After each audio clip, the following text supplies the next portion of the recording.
Pour bien utiliser Angular, il est essentiel de comprendre où il se situe dans la pile de toutes les technos utilisées pour faire tourner une application web. Dans cette recette, je passe en revue les technos les plus couramment utilisés côté front et côté back, et je vous montre comment Angular s'interface avec ces technos et quelles responsabilités il faut lui confier. Bienvenue sur la chaîne YouTube d'Angular Chef, sur laquelle vous trouverez des réponses rapides et fiables à toutes vos questions de développement Angular. Je m'appelle Vincent Cailleret et je suis formateur Angular. Pour être notifié des futures vidéos, abonnez-vous sur YouTube ou sur notre site web angularchef.com. Quand on crée une application Angular, le framework Angular est loin d'être la seule technologie utilisée. Par exemple, on utilise souvent une base de données pour stocker les données de l'application ou un framework CSS pour formater l'interface. C'est donc normal de se demander quelles fonctionnalités seront implémentées avec Angular et quelles fonctionnalités seront implémentées avec d'autres technos. Pour vous aider à répondre à cette question, je vais vous montrer où Angular se situe dans la pile des technos utilisés pour faire tourner une application web. Je vais décomposer ma présentation en deux parties, le front-end et le back-end. Commençons par le front-end, c'est-à-dire pour simplifier, le navigateur de l'utilisateur. De ce côté, on va trouver Angular lui-même, qui est responsable de l'interface de l'application. En général, Angular récupère des données du back-end, les affiche à l'utilisateur via une jolie interface contenant des boutons, des formulaires, etc. Et ces boutons et ces formulaires permettent de déclencher des actions côté back-end. On pourrait donc dire qu'Angular fait l'intermédiaire entre l'utilisateur et le back-end. Côté front, on trouve aussi des aides visuelles. Alors ce que j'appelle des aides visuelles, c'est par exemple des frameworks CSS comme Bootstrap qui contiennent des classes CSS prédéfinies. On trouve aussi des librairies de composants Angular, par exemple ngBootstrap ou Angular Material, qui fournissent des composants visuels prêts à l'emploi, comme des fenêtres modales. Et on trouve aussi des librairies qui génèrent des éléments d'interface comme Chart.js, qui génèrent des graphiques de type camembert ou des diagrammes. La dernière chose qu'on trouve côté front, ce sont des librairies JavaScript pures. Alors, il peut y avoir des librairies qui facilitent l'intégration d'API tierce partie. Par exemple, le JavaScript SDK de Facebook facilite les communications avec les API de Facebook. On peut aussi trouver des librairies qui facilitent le développement en général, comme Lodash, qui contient des fonctions utilitaires JavaScript. Parmi toutes ces technologies, Angular a le rôle de chef d'orchestre. C'est lui qui pilote l'application et qui s'appuie sur les différentes librairies pour effectuer son travail. Passons maintenant aux technos back-end, c'est-à-dire aux technos qui s'exécutent côté serveur. Sur le back-end, on trouve des technos qui sont soit trop complexes ou trop gourmandes en ressources pour s'exécuter sur le front. On trouve aussi des données qui ont besoin d'être sécurisées. Il y a notamment la base de données. Il peut s'agir d'une base de données classique exposée derrière un web service maison, par exemple une base MySQL exposée derrière un framework Java Spring.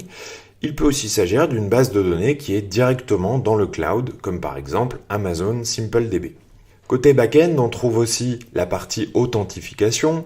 Là aussi, plusieurs configurations sont possibles. Vous pouvez avoir une solution maison, par exemple une base de données maison avec Spring Security devant.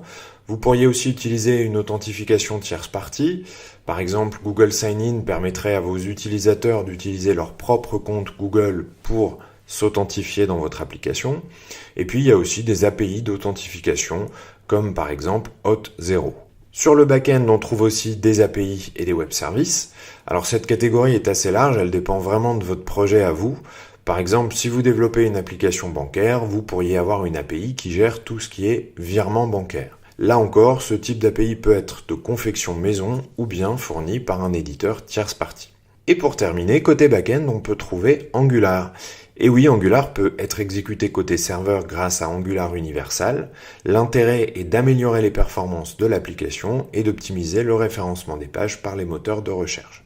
C'est pas l'usage le plus répandu d'Angular, mais c'est faisable et parfois même nécessaire. Alors maintenant qu'on a passé en revue les différentes technos front et back, on peut se demander quelles fonctionnalités doivent être développées avec Angular spécifiquement.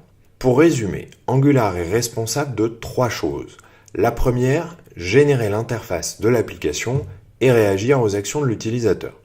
La deuxième, c'est récupérer et envoyer des données depuis ou vers le serveur, sachant que dans la pratique, Angular interagit souvent avec plusieurs serveurs. Et la troisième responsabilité d'Angular, c'est de déclencher des actions côté serveur en passant par des web services, par exemple déclencher un envoi d'email. Si une fonctionnalité appartient à l'une des trois catégories que je viens de citer, elle doit donc probablement faire partie de l'application Angular.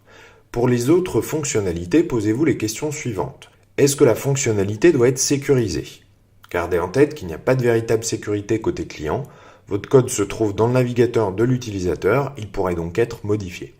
Pour garantir la sécurité, il faut se placer côté back-end. Là-bas, l'accès aux données et l'accès au code peuvent être restreints aux utilisateurs qui sont authentifiés et qui ont les permissions adéquates. Deuxième question, est-ce que la fonctionnalité que je suis en train de développer est trop complexe pour un navigateur web ?